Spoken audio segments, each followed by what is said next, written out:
नमस्कार साथियों, current affairs की क्लास में आप सभी का स्वागत है।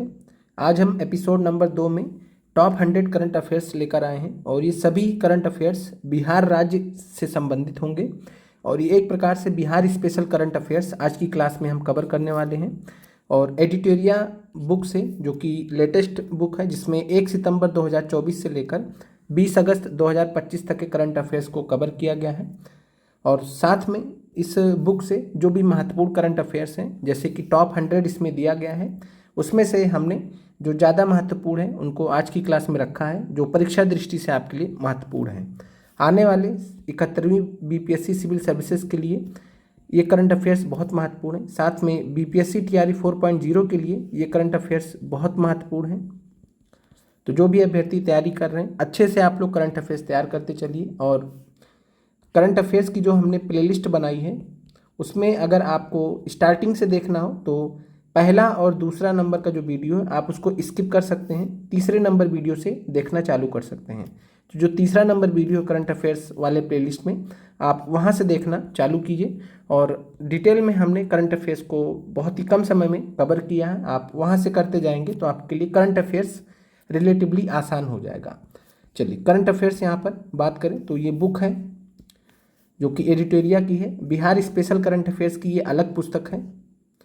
और यहाँ पर जो सबसे पहला है टॉप 100 करंट अफेयर्स, इससे पहले हमने देखा था जो है राष्ट्रीय और अंतर्राष्ट्रीय स्तर पर जो भी करंट अफेयर्स थे। कल हमने टॉप 100 में से जो महत्वपूर्ण थे वो देखा था। आज बिहार राज्य को कवर करेंगे। आगे बढ़ने से पहले कुछ जरूरी यहाँ पर हम आपको जानकारी देना चाहेंगे। और जानकारी यह है कि कुछ समय से बिहार राज्य में राष्ट्रीय स्तर की और साथ में एशिया स्तर की कुछ महत्वपूर्ण जो है खेल गतिविधियां हो रही हैं, खेल से रिलेटेड कार्यक्रम हो रहे हैं। जैसे कि अभी आपने देखा था खेलो इंडिया यूथ गेम्स 2025 का बिहार ने आयोजन किया।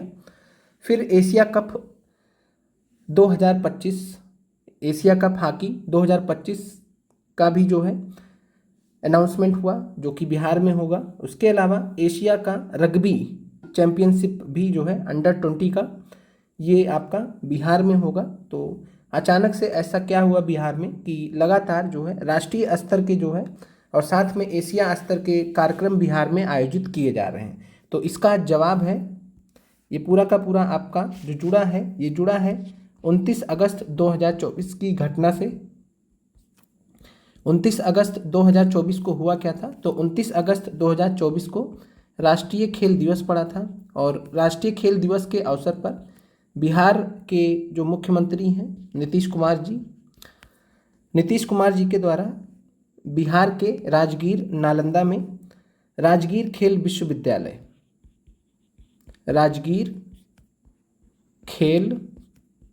विश्वविद्यालय और खेल अकादमी का उद्घाटन किया गया। खेल अकादमी का उद्घाटन किया गया। बहुत ही शानदार तरीके से राजगीर खेल विश्वविद्यालय और खेल अकादमी को बनाया गया है इंटरनेशनल स्टैंडर्ड्स पे, ताकि यहाँ पर राष्ट्रीय स्तर के और अंतर्राष्ट्रीय स्तर के कार्यक्रमों को आयोजित किया जा सके। और ये कहाँ पर है? तो बिहार के राजगीर नालंदा में।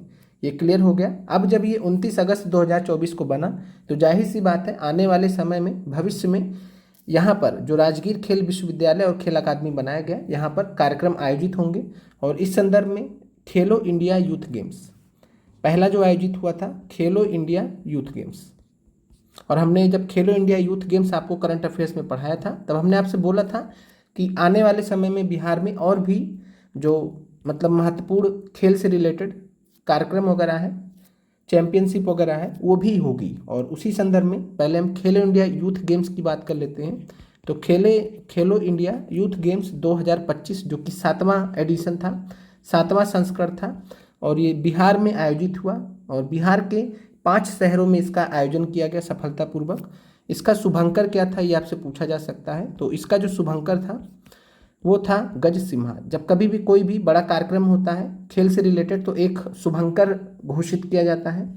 गज सिम्हा खेलो इंडिया यूथ गेम्स का शुभंकर था। खेलो इंडिया यूथ गेम्स में जो नंबर 1 पर राज्य था वो था महाराष्ट्र, और नंबर 2 पर था हरियाणा। और बिहार की बात करें तो बिहार 15वें स्थान पे था। कुल 36 मेडल बिहार ने जीते थे, 158 महाराष्ट्र ने जीते थे। तो पहले नंबर पर महाराष्ट्र, दूसरे पर हरियाणा, तीसरे पे बिहार। ये हो गया खेलो इंडिया यूथ गेम्स की कहानी। इसके बाद अगर हम बात करें तो एशिया कप हॉकी के लिए एशिया कप 2025 का घोषणा हुआ है। ये भी राजगीर में होगा। और कहाँ पर होगा? तो स्थान यही है, राजगीर खेल विश्वविद्यालय और खेल अकादमी। तो एशिया कप 2025 का आयोजन भी राजगीर में होगा, बिहार में। और एशिया कप 2025 का जो शुभंकर है ये क्या है? तो ये आपको ध्यान रखना है, इसका जो शुभंकर है वो चांद है। मेजर ध्यानचंद से भी प्रेरित है और एक जो है इसके अलावा अन्य चीज़ों से भी प्रेरित है। तो कुल मिलाकर आपको शुभंकर ध्यान रखना है, एशिया कप हॉकी 2025 जो राजगीर में होने वाला है। इसके अलावा एक कार्यक्रम और होने वाला है, एशिया रग्बी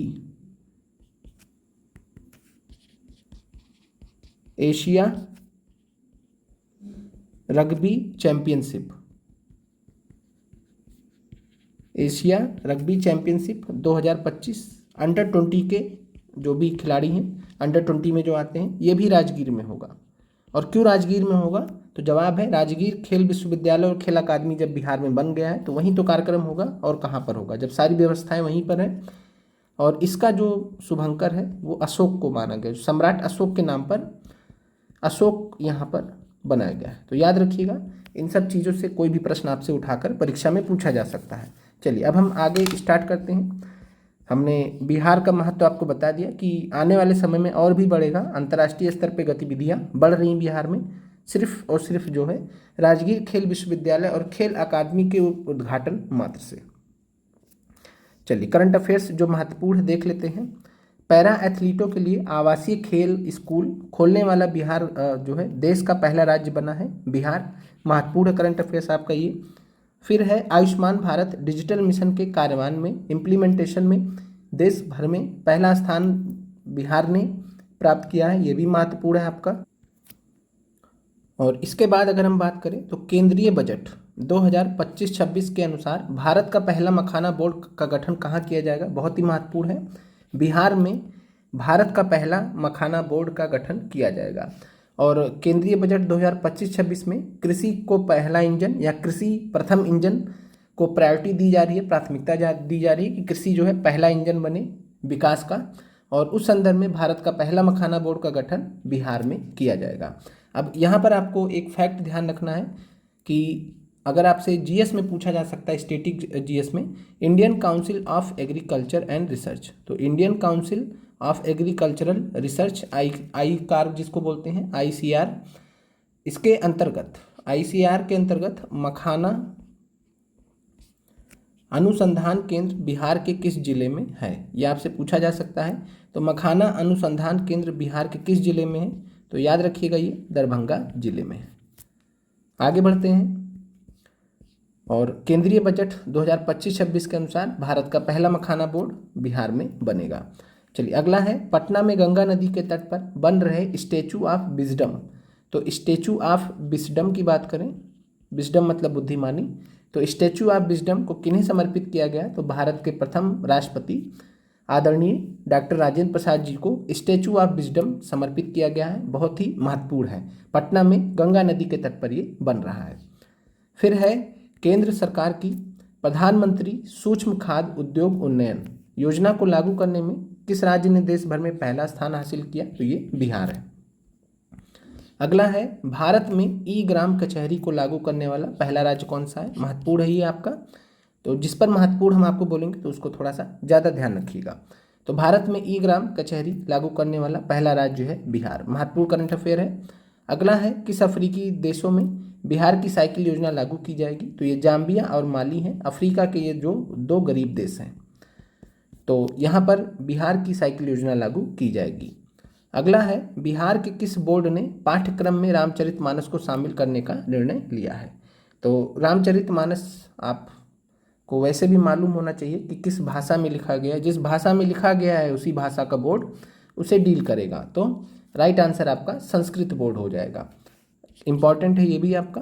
फिर अगला है, महिलाओं और छात्राओं की सुरक्षा और सशक्तिकरण के लिए पटना पुलिस ने किस दल का गठन किया? तो ये भी महत्वपूर्ण है आपका।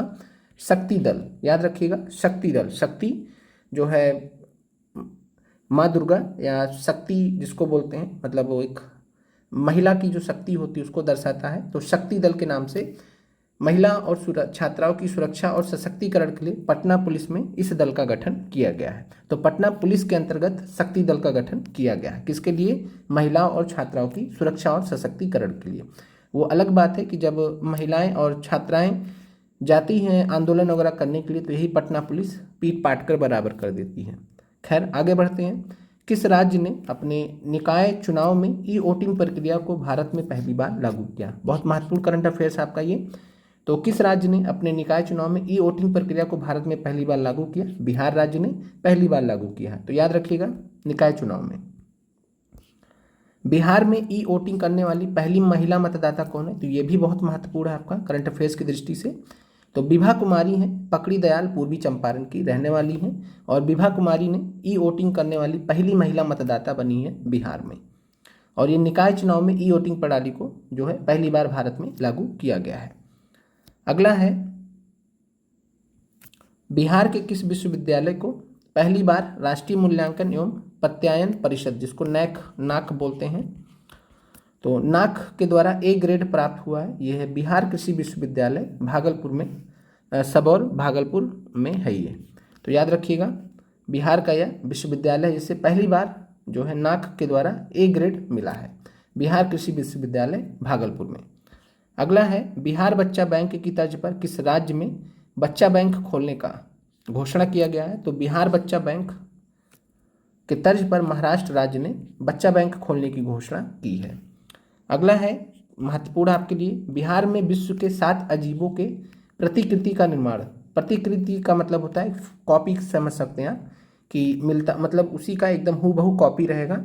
तो बिहार में विश्व के 7 अजूबों के प्रतिकृति का निर्माण सिलौंजा बोधगया बिहार में किया जाएगा। तो ये भी आपका महत्वपूर्ण है। अगले पे बढ़ते हैं, बिहार में पहली बार होने जा रहे hero hockey India Asia cup का शुभांकर कौन है?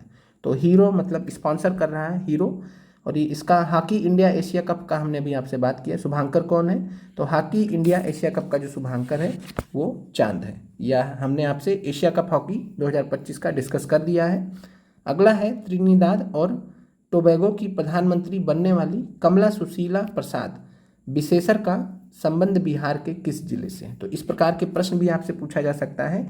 तो त्रिनिदाद और टोबैगो की प्रधानमंत्री बनी है सुशीला प्रसाद विशेषर, और ये बिहार के जो है बक्सर जिले से संबंधित है, भेलूपुर गांव बक्सर से संबंधित है। त्रिनिदाद और टोबैगो की जो राष्ट्रपति हैं महामहिम क्रिस्टीना कार्ला कंगालू। तो राष्ट्रपति आपको मालूम हो गया कि क्रिस्टीना कार्ला कंगालू जो है किस लिए फेमस है, मतलब किस लिए चर्चा में रही हैं। हमने आपसे बार बार चर्चा की, अगर आपको याद आ गया हो तो आप तुरंत कमेंट कर दीजिएगा। आगे बढ़ते हैं, भारत का पहला डिजिटल कृषि निदेशालय किस राज्य में स्थापित किया जा रहा है? तो भारत का पहला डिजिटल कृषि निदेशालय बिहार में स्थापित किया जा रहा है। महत्वपूर्ण आपके लिए, ये भी आपके लिए। चलिए अगला है, किस राज्य सरकार ने अपने राज्य में भ्रष्ट लोक सेवकों के खिलाफ कार्रवाई के लिए मुख्य जांच निदेशालय का गठन किया? तो ये बिहार में हुआ है। फिर अगला है, महत्वपूर्ण है आपका ये, भारत का चौथा शेर प्रजनन केंद्र कहाँ स्थापित किया जाएगा? तो राजगीर जू सफारी बिहार, भारत का चौथा शेर प्रजनन केंद्र स्थापित किया जाएगा। अपने जल निकायों का एटलस प्रकाशित करने वाला पहला भारतीय राज्य कौन सा बना है? तो जो भी जल निकाय है यानी वाटर बॉडीज है उसका एटलस पूरा बाकायदा कह सकते हैं मानचित्र टाइप में, मैप टाइप में एटलस प्रकाशित करने वाला पहला भारतीय राज्य बना है बिहार। बहुत महत्वपूर्ण ये भी आपका। चलिए बाकी वैसे नॉर्मल याद रखिएगा, आईपीएल में 35 गेंद में शतक लगाने वाले जो लड़का था वैभव सूर्यवंशी, तो बिहार का था, सबसे युवा खिलाड़ी भी बना, समस्तीपुर जिले का ये रहने वाले थे। इनको इनाम देने की घोषणा भी की थी नीतीश कुमार जी ने। अब यहाँ पर जो है हम थोड़ा एक बार बता दे रहे हैं जिससे किसी को अगर कन्फ्यूजन हुआ हो। तो ये आपका 21 महत्वपूर्ण है, 20 भी महत्वपूर्ण है, 22 भी महत्वपूर्ण है, फिर जो है 27 महत्वपूर्ण है, 28 महत्वपूर्ण है। चलिए आगे बढ़ते हैं। बाकी अभी आप लोग जान ही गए हैं, यहाँ पर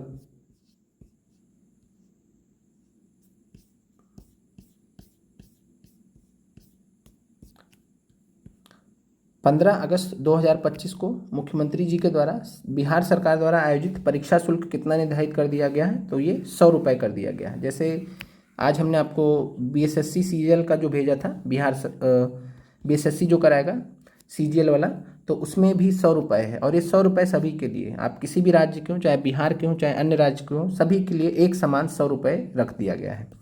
ठीक है, बहुत लोगों को इसमें डाउट था कि अदर स्टेट का क्या होगा क्या नहीं, तो अब फॉर्म पे फॉर्म भरिए। चलिए आगे बढ़ते हैं। स्टूडेंट कार्ड योजना के अंतर्गत लोन राशि 4 लाख से बढ़ाकर 10 लाख कर दिया गया है। चलिए आगे बढ़ते हैं, इतना सब महत्वपूर्ण नहीं है। आपदा प्रबंधन विभाग द्वारा जारी disaster risk reduction road map में सबसे अधिक संवेदनशील जिला कौन सा है, ये आपका महत्वपूर्ण है। तो आपदा प्रबंधन विभाग जो होता है, डिजास्टर मैनेजमेंट डिपार्टमेंट जो होता है, उसके द्वारा disaster risk reduction road map जारी किया गया है। और उसमें सबसे अधिक संवेदनशील जो जिला है, सबसे अधिक मोस्ट सेंसिटिव जो डिस्ट्रिक्ट है वो है अररिया जिला। अगला है बिहार की पहली जीविका दीदी हाट कहाँ खोला गया है, ये महत्वपूर्ण आपका। तो बिहार की पहली जीविका दीदी हाट तेल्हाड़ा बाजार नालंदा में खोला गया है, महत्वपूर्ण करंट अफेयर्स है। अगला है बिहार का पहला ठोस कचरा प्रबंधन क्लस्टर कहाँ बनेगा, तो ये बैरिया पटना में बनेगा। बिहार सरकार ने महिलाओं को सुरक्षित और आरामदायक सफर देने हेतु किस सेवा की शुरुआत की है, तो ये पिंक बस सेवा की शुरुआत की है, इंपॉर्टेंट है भी। बाकी पिंक वर्ड से आप लोग रिलेट कर सकते हैं कि जब महिलाओं का बात आता है तो जैसे पिंक पुलिस बूथ भी आपने देखा होगा यूपी में, उत्तर प्रदेश में, तो पिंक बस सेवा उसी तर्ज पर महिलाओं के लिए। बिहार में अंतरिक्ष यान सम्मेलन का आयोजन कहाँ किया गया, तो ये रोहतास जिले में बिहार में अंतरिक्ष यान सम्मेलन आयोजित किया गया है। अगला है महत्वपूर्ण आपका ये, बिहार का पहला वन्य जीव इको पार्क मां मुंडेश्वरी इको पार्क कहाँ तैयार किया गया है, महत्वपूर्ण आपका, तो ये कैमूर जिले में किया गया है। आगे बढ़ते हैं। केंद्रीय बजट 2025-26 में घोषित पटना और पूर्णिया के बीच 6 लाइन वाले ग्रीनफील्ड एक्सप्रेसवे बिहार के कितने जिलों से होकर गुजरेगी, तो ये महत्वपूर्ण है आपका करंट अफेयर्स की दृष्टि से। तो 2025-26 में घोषणा की गई है पटना और पूर्णिया के बीच 6 लाइन ग्रीनफील्ड एक्सप्रेसवे बनेगा और ये बिहार के 6 जिलों से होकर गुजरेगी, वैशाली, समस्तीपुर, दरभंगा, मधेपुरा, सहरसा और पूर्णिया।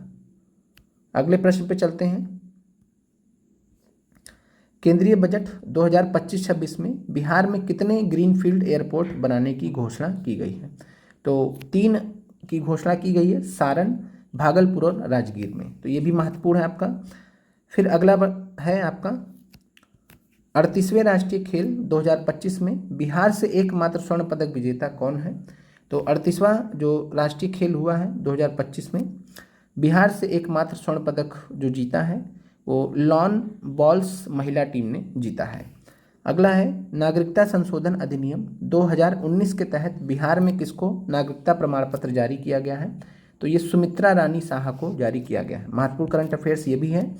बिहार का पहला टूरिस्ट पार्क का निर्माण कहाँ किया जाएगा, तो सुल्तानगंज भागलपुर में निर्माण किया जाएगा, अगेन महत्वपूर्ण है। आगे बढ़ते हैं। बिहार का पहला डायनासोर पार्क बनाने की घोषणा कहाँ की गई, ये भी महत्वपूर्ण है, राजगीर में बिहार का पहला डायनासोर पार्क बनाने की घोषणा की गई है। बिहार का पहला घड़ियाल अभयारण्य कहाँ बनाया जा रहा है, ये भी महत्वपूर्ण है आपका, तो गंडक नदी के समीप गोपालगंज जिले में, तो याद रखिएगा गंडक नदी के समीप बिहार का पहला घड़ियाल अभयारण्य बनाया जा रहा है। बिहार का पहला हाथी कॉरिडोर कहाँ बनाया जा रहा है, तो जमुई जिले में, तो याद रखिएगा बिहार का पहला हाथी कॉरिडोर जमुई में, बिहार का पहला घड़ियाल अभयारण्य गोपालगंज में, बिहार का पहला डायनासोर पार्क राजगीर में, तीनों महत्वपूर्ण हैं। फिर है बिहार का पहला सड़क प्रशिक्षण एवं शोध संस्थान कहाँ बनाया जा रहा है, तो पहला सड़क प्रशिक्षण और शोध संस्थान मोकामा पटना में बनाया जा रहा है।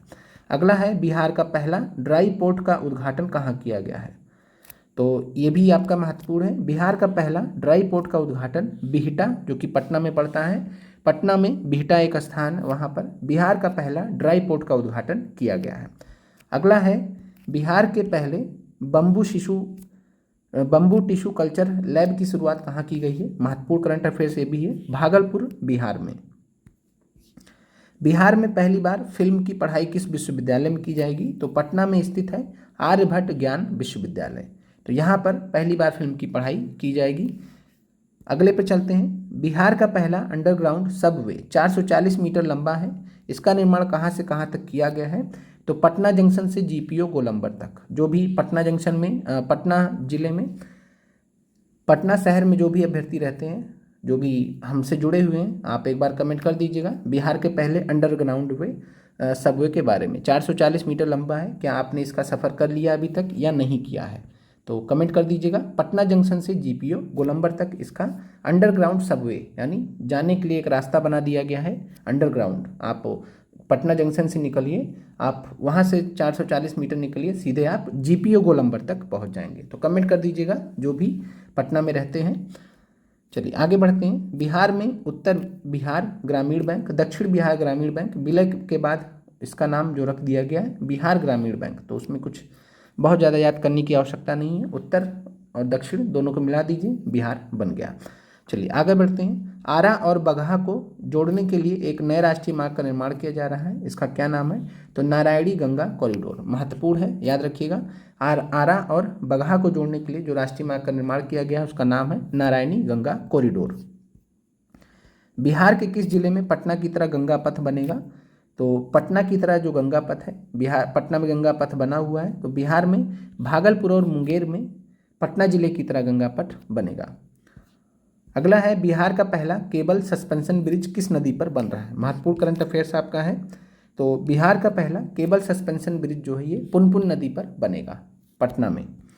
फिर है, इंद्रपुरी जलाशय किस नदी पर बनाया जा रहा है? तो इंद्रपुरी जलाशय सोन नदी पर रोहतास में बनाया जा रहा है। सोन नदी बिहार के लिए महत्वपूर्ण नदी है, तो इंद्रपुरी जलाशय सोन नदी पर बनाया जा रहा है। बिहार आर्थिक सर्वेक्षण 2024-25 के अनुसार बिहार की अर्थव्यवस्था की वृद्धि दर 2023-24 के लिए कितने प्रतिशत रही है? तो ये 9.2% रही है। और बिहार आर्थिक सर्वेक्षण 2024-25 के अनुसार हमने आपको डाटा भी बताया है, जो भी बिहार में उत्पादन वगैरह होता है फसलों का और फल का, सब्जी वगैरह का, तो हमने बिहार आर्थिक सर्वेक्षण 2024-25 का जो लेटेस्ट डाटा है उसके अनुसार हमने आपको बताया भी है। उसके अनुसार 9.2 2023-24 में बिहार की अर्थव्यवस्था की वृद्धि दर रही है। फिर है, पान के लिए सेंटर ऑफ एक्सीलेंस की स्थापना, तो ये बिदुपुर वैशाली में की जाएगी। तो बिदुपुर वैशाली में पान के लिए सेंटर ऑफ एक्सीलेंस की स्थापना की जाएगी। अगला है, गंगा जल आपूर्ति योजना के तहत बिहार शरीफ में गंगा जल उपलब्ध कराने हेतु किस जलाशय का निर्माण करा जा रहा है? तो ये मधुबन जलाशय है बिहार शरीफ नालंदा में। अगला है, बिहार का पहला सौर ऊर्जा गांव के रूप में किसे स्थापित किया जा रहा है? बहुत महत्वपूर्ण करंट अफेयर्स आपका है। तो बिहार का पहला सौर ऊर्जा गांव धनरई जहानाबाद है। तो धनरई जहानाबाद को बिहार के पहले सौर ऊर्जा गांव के रूप में स्थापित किया जा रहा है। बिहार का सबसे बड़ा तैरता हुआ सौर ऊर्जा संयंत्र, अगेन महत्वपूर्ण करंट अफेयर है। तो बिहार का सबसे बड़ा तैरता हुआ सौर ऊर्जा संयंत्र 10 मेगावाट का, ये कहाँ बनाया जा रहा है? तो ये फुलवारिया शरीफ। तो फुलवरिया जलाशय है नवादा में। तो फुलवरिया जलाशय नवादा में बिहार का सबसे बड़ा तैरता हुआ सौर ऊर्जा संयंत्र 10 मेगावाट का बनाया जा रहा है। इसके अलावा टीआरई 1 में शायद सवाल पूछा था करंट अफेयर्स में, दरभंगा में पूछा था कि जो है बिहार में तैरता हुआ सौर ऊर्जा संयंत्र किस जिले में है? तो दरभंगा राइट आंसर था। तो दरभंगा में जो तैरता हुआ सौर ऊर्जा संयंत्र वो कितने मेगावाट क्षमता का है? तो 1.6 मेगावाट क्षमता का है। बाकी ये 10 मेगावाट क्षमता का बनाया जा रहा है। तो ये बिहार का सबसे बड़ा तैरता हुआ सौर ऊर्जा संयंत्र है और दरभंगा में पहला था। तो पहला सौर ऊर्जा संयंत्र दरभंगा में था, सबसे बड़ा वो फुलवरिया जलाशय नवादा में बनाया जा रहा है। अमृत भारत योजना के तहत बिहार का पहला विकसित स्टेशन किसे बनाया जा रहा है? अगेन महत्वपूर्ण करंट अफेयर्स है। सहरसा स्टेशन को बिहार का पहला विकसित स्टेशन के रूप में डेवलप किया जा रहा है। आगे बढ़ते हैं। सम्राट अशोक से जुड़े बिहार के किन 2 स्थलों को यूनेस्को की संभावित सूची में शामिल किया गया है? तो सम्राट अशोक से जुड़े जो बिहार के 2 स्थल है, जिनमें एक रामपुरवा है और एक लौरिया नंदनगढ़ है, जहाँ पर सम्राट अशोक से जुड़े चीज़ें मिली हैं। तो रामपुरवा और लौरिया नंदनगढ़ को यूनेस्को की संभावित सूची में शामिल किया गया है। बिहार सामाजिक सुरक्षा पेंशन योजना के तहत माननीय नीतीश कुमार ने पेंशन की राशि 400 रुपये प्रति माह से बढ़ाकर कितने कर दी है? तो ये 1100 रुपये प्रति माह कर दी है। अभी कुछ दिन पहले की ही घटना है। बिहार का पहला डबल डेकर पुल की लंबाई कितनी है? तो डबल डेकर पुल आपने देखा होगा कि जो है कुछ शरारती तत्व थे जो डबल डेकर पुल पे गए, चढ़े और उसका नेट ही खोल ले गए। आपने देखा होगा, वीडियो भी वायरल हुआ था। उसका जो है नेट ही खोल ले गए और जब नेट खोल ले गए तो फिर जो है सरकार ने आदेश देकर वो सब वेल्डिंग करा दिया। जब वेल्डिंग करा दिया तो अब खोलने का चांस ही नहीं है। चलिए ठीक है, तो इससे ये काफ़ी ज़्यादा वायरल भी हुआ था। तो बिहार का पहला डबल डेकर पुल की लंबाई कितनी है? 2.2 किलोमीटर। तो 2.2 किलोमीटर है और ये जो है कारगिल चौक से NIT मोड़ तक बना है। 422 करोड़ रुपया इसका लागत है। ये बिहार का पहला डबल डेकर फ्लाईओवर है। बिहार में आयोजन हुए किस खेल के उद्घाटन समारोह में दुनिया के सबसे बड़ी मधुबनी पेंटिंग बनाई गई और Guinness book of world record दर्ज किया गया? तो 7वें खेलो इंडिया यूथ गेम्स 2025, जिसके बारे में हमने ऊपर डिस्कस किया आपसे। तो 7वें खेलो इंडिया यूथ गेम्स के दौरान दुनिया के सबसे बड़ी मधुबनी पेंटिंग बनाकर Guinness book of world records दर्ज किया गया है। तो याद रखिएगा। अगला है बिहार दिवस 2025, जो 22 मार्च को हर साल बिहार दिवस मनाते हैं। तो बिहार दिवस 2025 की थीम क्या थी इस बार? तो उन्नत बिहार और विकसित बिहार। ये भी हमने आपसे पहले डिस्कस किया हुआ है, पोस्ट भी किया था। जब बिहार दिवस जिस दिन था हमने आपसे पोस्ट भी किया था उन्नत बिहार विकसित बिहार थीम के साथ में। फिर अगला है महत्वपूर्ण, ये भी था, ये भी है।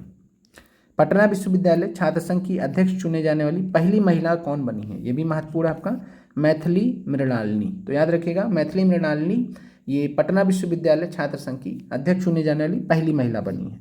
पटना मेडिकल कॉलेज के 100 वर्ष पूर्ण होने पर शताब्दी समारोह में चीफ गेस्ट के रूप में कौन बनकर आया? तो महामहिम राष्ट्रपति द्रौपदी मुर्मू।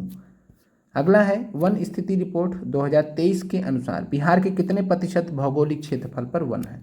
तो याद रखिएगा, वर्ग किलोमीटर में 7,532.45, तो 7,532.45 वर्ग किलोमीटर क्षेत्र पर वन है और 8% है ये टोटल। तो याद रखिएगा, बिहार के कितने प्रतिशत भौगोलिक क्षेत्रफल पर वन है? 8% है। और ये वन स्थिति रिपोर्ट 2023 का है। इससे पहले वन स्थिति रिपोर्ट जो 2021 का था उसके अनुसार 7.84 था। तो अगर आपके जहन में 7.84 आ रहा हो तो उसको 2021 तक सीमित कर दीजिए। 2023 का जो नया डाटा, लेटेस्ट डाटा है, उसके अनुसार 8% बराबर हो गया है, न कम न ज़्यादा। बिहार बजट 2026 में किस विभाग को सर्वाधिक रुपए मिले? तो ये है अपना जो है लापरवाह कह लीजिए, नकारा कह लीजिए, ढीला कह लीजिए, सुस्त कह लीजिए, छात्रों के भावनाओं के साथ खेलने वाला जो विभाग है शिक्षा विभाग, इसको सबसे ज़्यादा पैसे मिले हैं। आगे बढ़ते हैं और अभी का हाल है आप लोग से थोड़ा शेयर ही कर देते हैं। 15 मई को ज्वाइन किए थे, आप सभी को मालूम है, और ज्वाइन करने के पश्चात जो है लगभग 100 दिन से ऊपर हो चुके हैं, लेकिन अभी तक मतलब 1 मंथ की भी सैलरी नहीं आई है हमारी। बाकी जो हमारे स्टूडेंट लोग हैं उनकी आ गई है, तो ये अच्छी बात है कि जो भी हमारे स्टूडेंट लोग हैं उनका सैलरी जून तक का आ गया है, हमारा नहीं आया है। बाकी देखते हैं कब तक आएगा, कोई ना सुनने वाला है ना कोई समझने वाला है। बस बहुत दिक्कत होता है, आप लोग भी इस चीज़ को समझते हैं कि लगातार चीज़ें चलती रहती हैं। बहरहाल आप लोग का चिंता ज़्यादा है क्योंकि आप लोग का भी तो एग्ज़ाम भी नहीं हुआ है। चलिए अगला है, एक पेड़ माँ के नाम अभियान के तहत बिहार के किस नगर निगम को भारत के शीर्ष 10 शहरों में चुना गया है? तो ये आरा नगर निगम को जो है बिहार के शीर्ष 10 शहरों में, भारत के शीर्ष 10 शहरों में चुना गया है एक पेड़ माँ के नाम अभियान के तहत, यानी जहाँ पर ज़्यादा पेड़ लगाए गए। तो एक पेड़ माँ के नाम अभियान भारत के शीर्ष 10 शहरों में आरा नगर निगम को स्थान मिला है। भारत के 112 आकांक्षी जिलों में बिहार के किस जिला को प्रथम स्थान है? तो बेगूसराय जिले को जो है ये प्रथम स्थान है। अगला है, और 88 89 ये दोनों आपका महत्वपूर्ण है और 86 भी आपका महत्वपूर्ण है। आगे बढ़ते हैं, भारत की पहली अत्याधुनिक जैन नेक्स्ट लैब का उद्घाटन कहाँ पर किया गया है? पहला तो ये इम्पोर्टेंट ये भी है, तो बीपाड गया में, जहाँ पर ट्रेनिंग वगैरह होती है। तो बीपाड गया में भारत की पहली अत्याधुनिक जेन नेक्स्ट लैब का उद्घाटन किया गया बीपाड गया में। पहला चीज़ किसने किया है? तो नीति आयोग के जो CEO हैं BR सुब्रमण्यम। तो नीति आयोग के जो CEO हैं BR सुब्रमण्यम के द्वारा जो है भारत की पहली अत्याधुनिक जेन नेक्स्ट लैब का उद्घाटन बीपाड गया में किया गया है। बिहार की कौन सी नदी गाद सफाई की जाने वाली बिहार की पहली नदी बन गई है? तो गाद सफाई का मतलब होता है कि जो भी सेडिमेंट्स वगैरह होते हैं जिसके वजह से नदी को मतलब फ्लो होने में बहुत ज़्यादा दिक्कत का सामना करना पड़ता है जब गाद ज़्यादा हो जाता है। तो ये गेहूं अनवा नदी है, तो गेहूं अनवा नदी है कैमूर में, और गेहूं अनवा नदी जो कि कैमूर वाले क्षेत्र में स्थित है, तो वहाँ पर जो है गाद सफाई की गई, यानी इसका सेडिमेंट्स वगैरह जो भी मतलब ज़्यादा हो रखा था उसको सही किया गया है, जिससे ये सही से बह सके। तो गाद सफाई वगैरह किया जाता है, तो नदी वगैरह को पुनर्जीवित करने के सेंस में किया जाता है। ठीक है, तो बिहार की पहली नदी है गेहूं अनवा नदी। खेलो इंडिया यूथ गेम्स 2025 में 2000 मीटर स्टीपल चेंज में स्वर्ण पदक बिहार के किस खिलाड़ी ने जीता है? अगेन महत्वपूर्ण करंट अफेयर्स आपका है। तो खेलो इंडिया यूथ गेम्स में 2000 मीटर स्टीपल चेज में स्वर्ण पदक जीता है खुशी यादव ने, भागलपुर की है रहने वाली खुशी यादव। फिर है उड़ान स्कीम के तहत भारत का सबसे सफल एयरपोर्ट कौन सा बना है? तो उड़ान स्कीम जो भारत सरकार चला रही है, तो भारत का सबसे सफल एयरपोर्ट बना है दरभंगा एयरपोर्ट। अगला है बिहार का पहला कचरा निपटान संयंत्र किस जिले में स्थापित किया जाएगा? तो बिहार का पहला कचरा निपटान संयंत्र जो है मुजफ्फरपुर, जहाँ पर हम पोस्टेड हैं, तो मुजफ्फरपुर में स्थापित किया जाएगा। बिहार का पहला ठोस एकीकृत अपशिष्ट प्रबंधन क्लस्टर कहाँ स्थापित किया जाएगा? तो ये रामचक बैरिया पटना में किया जाएगा। दोनों महत्वपूर्ण हैं आपके। फिर है नोरबू आर्टिफिशियल इंटेलिजेंस एआई प्रणाली की शुरुआत कहाँ की गई है? तो ये नव नालंदा महाविहार राजगीर में की गई है, अगेन इंपॉर्टेंट है। फिर आखिरी है आज का लास्ट करंट अफेयर्स, ये भी महत्वपूर्ण है। ऑपरेशन सिंदूर में डायरेक्टर जनरल और ऑपरेशन की अहम भूमिका निभाने वाले एयर मार्शल अवधेश कुमार भारती, तो नाम याद रखिएगा अवधेश कुमार भारती बिहार के किस जिले से संबंधित है? तो ये पूर्णिया जिले के रहने वाले हैं। तो ये आपका करंट अफेयर आज का पूरा हुआ 100 करंट अफेयर्स, और शाम में हम आपसे मिलेंगे, अपडेट कर देंगे कि शाम में आपकी कौन सी क्लास होगी। आप लोग का देखने के लिए बहुत बहुत धन्यवाद।